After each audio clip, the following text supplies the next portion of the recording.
Hello बच्चों, let's see this question. Which of the following element has highest ionization energy?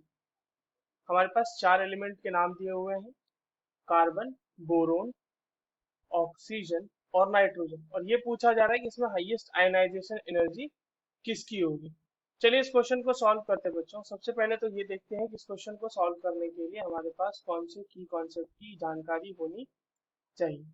देखो ये जो सवाल है हमारे पास बच्चों, ये बेसिकली आयोनाइजेशन एनर्जी का सवाल है।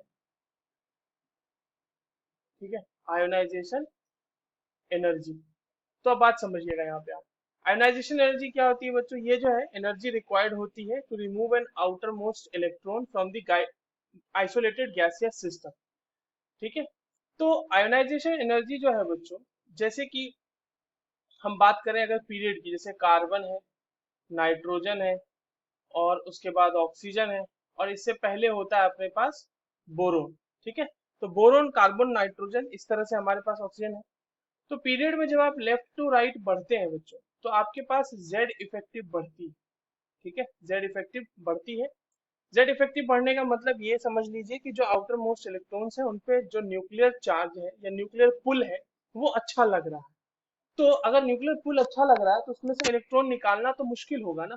तो इसीलिए इन जनरल जब हम पीरियड में लेफ्ट टू राइट मूव करते हैं तो आयनाइजेशन एनर्जी हमारी बढ़ती है। तो हम लिख रहे थे ionization energy directly proportional to Z effective.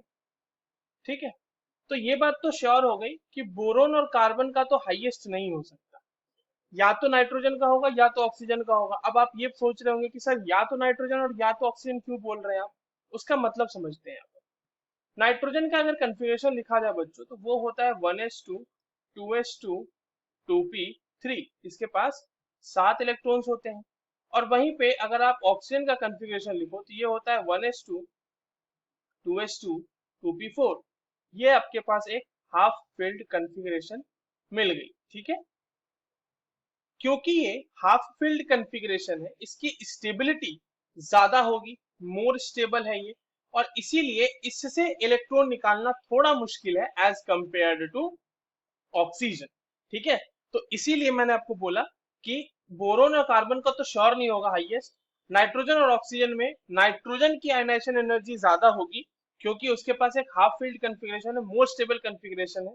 यहां से इलेक्ट्रॉन निकालना, इसको और हम मान लो हाफ फील्ड को अगर हम इलेक्ट्रॉन निकालते हैं वहां से तो उसको हम डीस्टेबलाइज ही करेंगे ना, तो इसके लिए हमें ज्यादा एनर्जी देनी पड़ेगी। So the correct answer for this question will be option D, nitrogen. I hope you understood this well. All the very best.